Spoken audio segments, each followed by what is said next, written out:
Maaari na kayo umupo, pero bago yan, tignan ninyo ang inyong mga upuan kung nasa maayos mga hukay. Kita. Ito nga lang.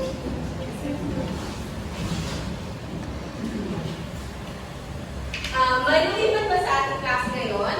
Wala po, teacher. Okay, mabuti naman sapagkat walang lumipat sa ating class ngayon. Ngayon ay babalikan natin kung ano ang ating tinalakay noong nakaraan po. Alam ko na lahat kayo ay nakinig sa ating tinalakay noong nakaraan po. Kaya, magtatanong ako sa inyo, pero may twist. Gagamit ako ng spirit of will para malaman kung sino ang sasagot sa aking mga katanungan. So, ang unang katanungan ay, ano nga ba ang ating tinalakay noong nakaraan po? So, ang pipili kung sino ang sasagot ito sa pamamagitan ng spirit of will.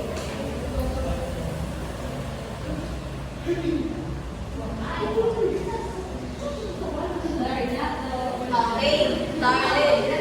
Ano ang ating tinalakay noong nakaraan po?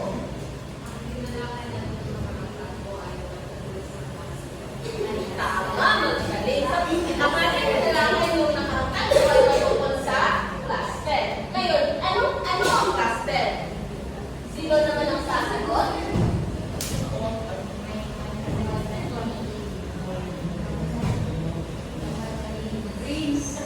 Okay. Prince, ano nga ba ang cluster o ang kambal katino? Dalawang sinin na nakasunod sa isang Okay, magaling. Ang cluster ay ang salita ay may dalawang patinig sa isang salita. Ngayon, magbigay ng halimbawa ng cluster. Sino naman kaya ang sasagot?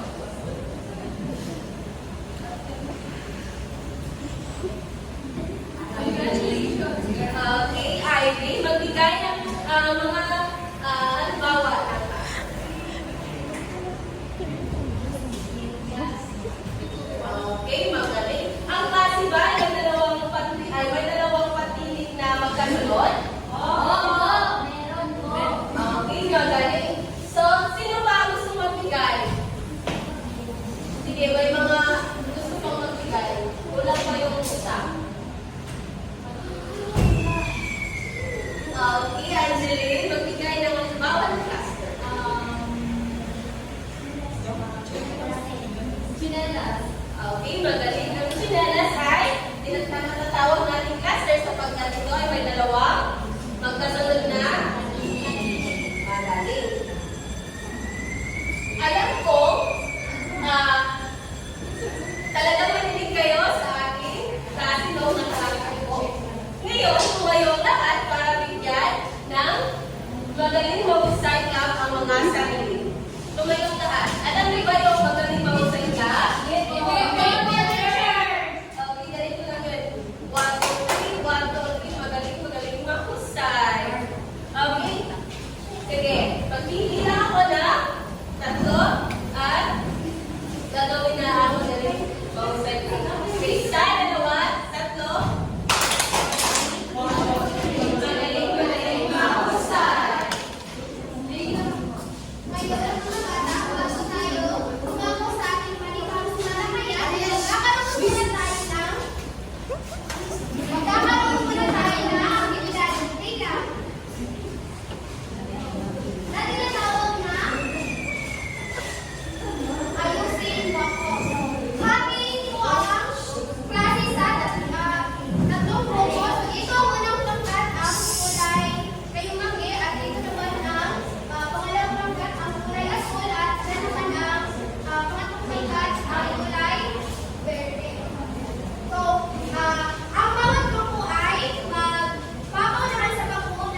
Based on my observation,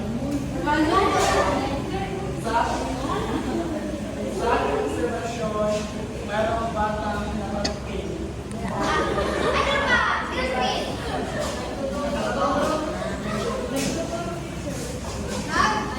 Tama, magaling. Nagtuturo. Ano pa, darling?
Isahan sa panghalip na panahon sa taong nagsasalita, ito ay dalawahan.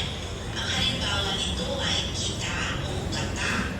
Halimbawa ng pag-usap ng panghalip ng panahon, kita na maglaro ng habulan. Ang ibig sabihin, tayo na maglaro ng habulan. Sa panghalip na panahon sa taong nagsasalita, kung ito ay maramihan, ito ay ginagamitan ng halimbawa ng tayo, kami, atin, amin, natin. Halimbawa nito ay kami ay natutulog ng maaga. Ang nakasalukuyan na salita ay kami. Sa panghalip na panahon, Ano ang unang uri ng panghalip na ipinisenta sa video? Ginagamit natin ang panghalip na panahon kung ang mga tao ay ilan? Sa dalawa. Ngayon, magbigay ng halimbawa na salita ng panghalip na panahon. Magbigay ng halimbawa na salita sa panghalip na panahon. Yes, Claire. Ano ang panghalip na panahon na ginamit sa tama? lalagyan ng pangalan. Halimbawa ng panghalip ng lugar na kinalalagyan ng pangalan. Halip na pangalang nagtuturo. Halip na pamatik ay ginagamit na panghalip sa pangalang nagtuturo ng lugar na kinalalagyan ng pangalan. Halimbawa ng panghalip na pangalan. Ito, iyan, ganoon, iyon, doon, dito, ganyan, iyon, at narito. Sa panghalip na pamatlik, kapag malapit sa nagsasalita, ang ginagamit na pamatlik ay ito, heto, dito. Halimbawa ng pag-uusap ng panghalip na pamatlik. Dito po ipapatong ang baso. Ang nakasalamuhin na salita ay dito. Dahil malapit ito sa nagsasalita, kapag malapit sa kausap, ang halimbawang panghalip na pamatlik na ginagamit ay iyan, ayan, diyan. Halimbawa ng pag-uusap na panghalip na pamatlik. Minana ko pa iyan sa lula ko. Ang nakasalamuhin na salita ay iyan. Kapag malayo naman sa nag-uusap, ang ginagamit na panghalip na pamatlik na halimbawa ay iyon, ayun, doon. Halimbawa ng pag-uusap na panghalip na pamatlik. Doon tayo mamamalengke. Ang nakasalukuyan na salita ay doon. Ngayon, ano ang pangalawang uri ng panghalip na itinalakay? Magbigay ng halimbawa ng panghalip na panghalip. Pagtaas ng kamay, gusto sumagot. Dahil walang nagtataas ng kamay, gagamitin natin ang kalenda.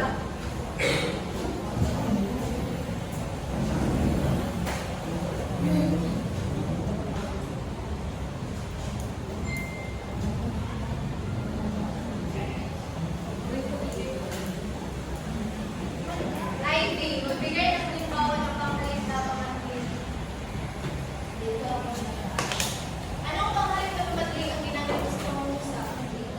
Tama, ang dito ay isang halimbawa ng panghalip na panghalip. Ngayon, muna tayo sa pagpuli-uli ng panghalip na itinalakay din. Sunod na talakayin natin ay ang panghalip na pananong. Ang panghalip na pananong, ito ay hindi hahalili sa pangalan sa paraang patanong. Halimbawa ng panghalip na pananong.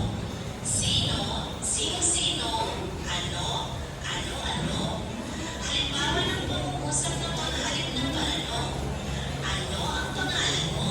Sunod na talakayin natin. Ano ang pangatlong uri ng panghalip? Panghalip na pananong. Ngayon, magbigay ng halimbawa ng panghalip na pananong.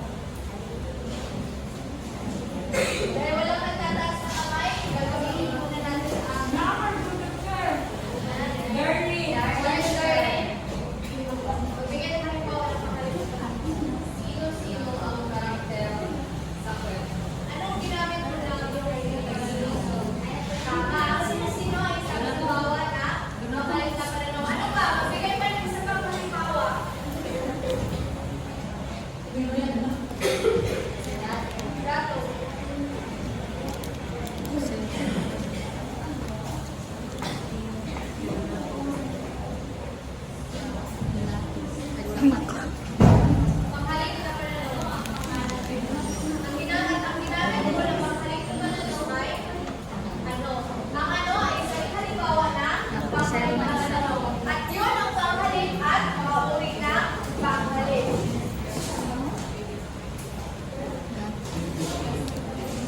gato kasi Sure na kayo sa dala. ay hindi kasi mo ano may gato ayun kung naiintindihan ninyo ang ating nilakay ano nga ba ang pangaling mga bata taas ang kanang kamay sa diskurso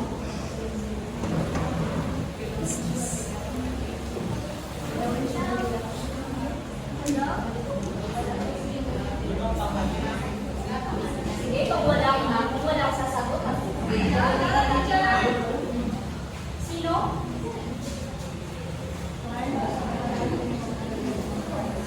Pamalit, teacher. Pamalit. Tama. Ang pangalan ng mga bata ay ito ay isang hindi. Tama. Pangalili sa pangalan ng tao, bagay, o pangyayari. Ginagamit ang pangalan ng bata upang maiwasan ang paulit-ulit na pagbigas ng mga salita. Ano nga ba ang tuturing ng pamalit mga bata?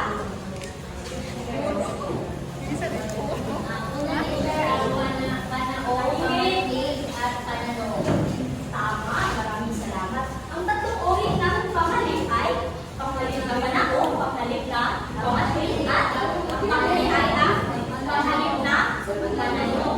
Ngayon, magbigay kayo ng halimbawa na salita sa pamalit na panahon gamit ang pangungusap. Sino ang gustong magbigay ng halimbawa?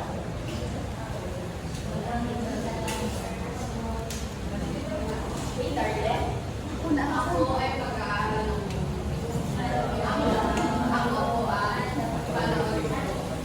tama.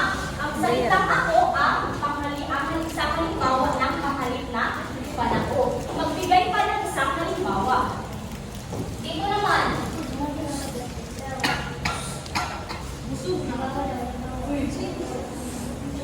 Okay, kung wala sasagot, gagamitin natin ang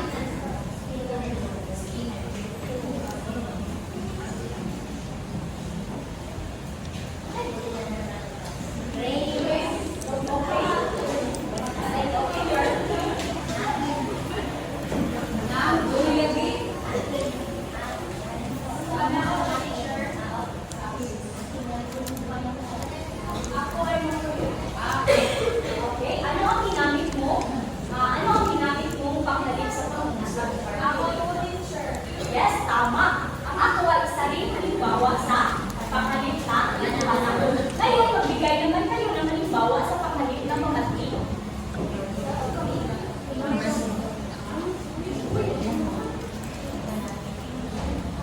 Okay, sige.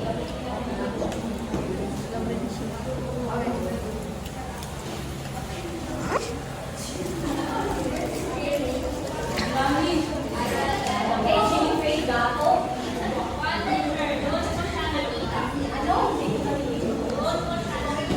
Doon sa okay. Ano ang ginamit mong pangungusap sa? Ano ang ginamit mong panghalip sa pangungusap? Tama. Doon ay isa rin halimbawa na pamati. Magbigay ka ng isang halimbawa.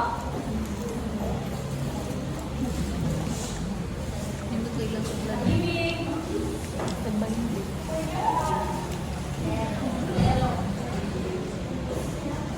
Okay, managing asero.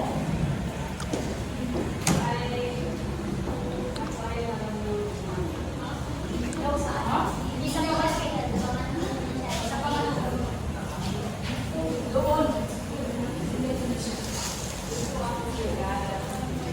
Tama.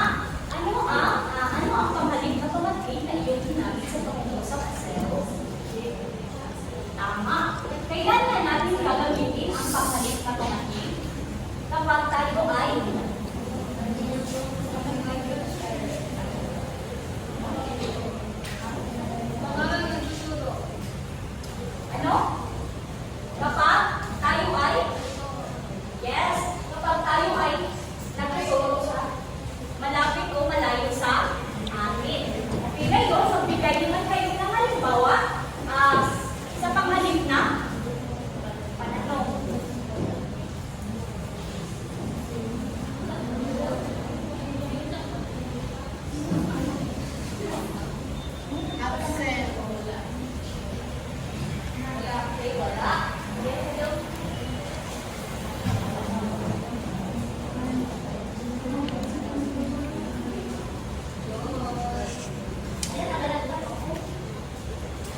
Okay, tama. Saan ang ginamit mo panghalin na pananong sa iyong pag-usap? Sino mo, teacher? Tama. Sino? Ang salitang sino ay isang halimbawa sa panghalin na pananong. Ano ba magbigay pa ng halimbawa? Sino pa ang gusto magbigay ng halimbawa sa panghalin na pananong? Okay?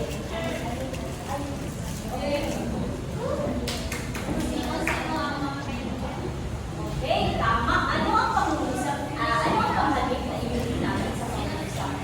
Tama. Ako'y nagtatala na kayo ay nakinig na mabuti sa aking talakayan. Ngayon, bakit mahalaga na alam natin ang paggamit ng mga panghalin at mga ulit nito?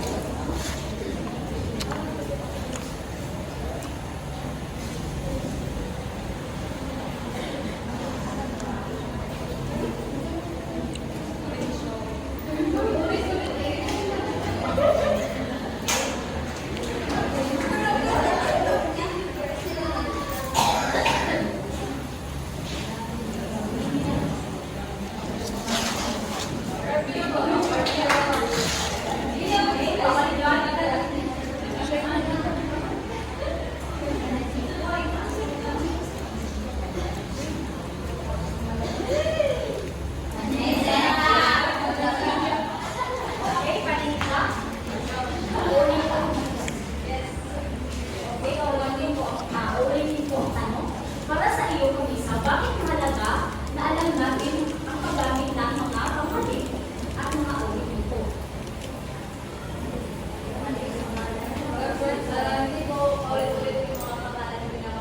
Yes, tama. Mahalaga para hindi natin, para hindi pa ulit-ulit na binibigkas ang mga salita na ating ginagamit. Okay. Ano naman ang kahalagahan ng mga panghalin sa araw-araw nating pakikipagkomunikasyon? Okay, kung walang sasagot, sino ang gustong sumagot? Okay, kung walang sasagot, gagamitin naman natin ang salita. Makinig ng mabuti.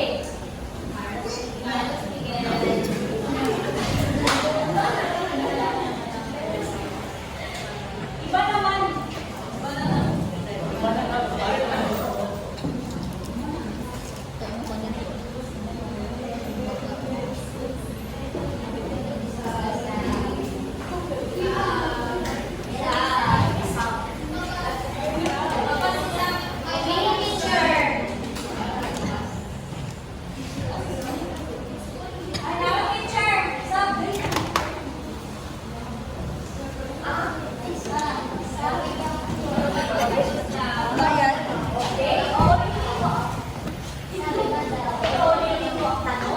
Bakit mahalaga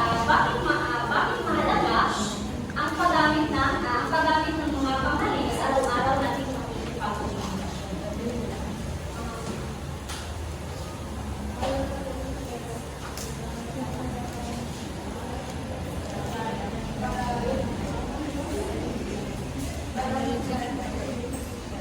Tama, mahusay. Ngayon, mahalaga ang mga panghalin at mga ulit ito dahil para tayo ay magkakaunawaan at may epektibo tayo komunikasyon. Subuhin kung anong uri ng panghalin. Meron akong mga inihandang katanungan at ang gagawin ko lang ay gayahin nyo ang nasa screen ng video ito. Tapos kung sino makikita ko pag-inusan na lang ang video at makita ko kung sino yung gumalaw na ang sagot sa unang katanungan. Kasi yan ba mga bata?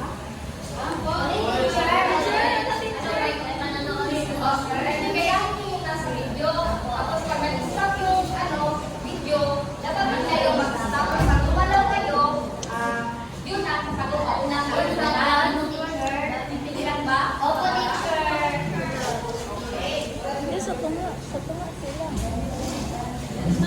Dito ka na lang. Kayo lahat. Kayo lahat. Ikaw na sa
Tayo ang maglalagay ng sawing.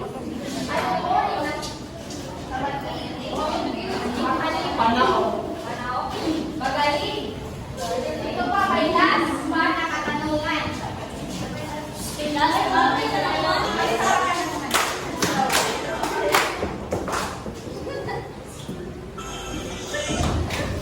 Okay.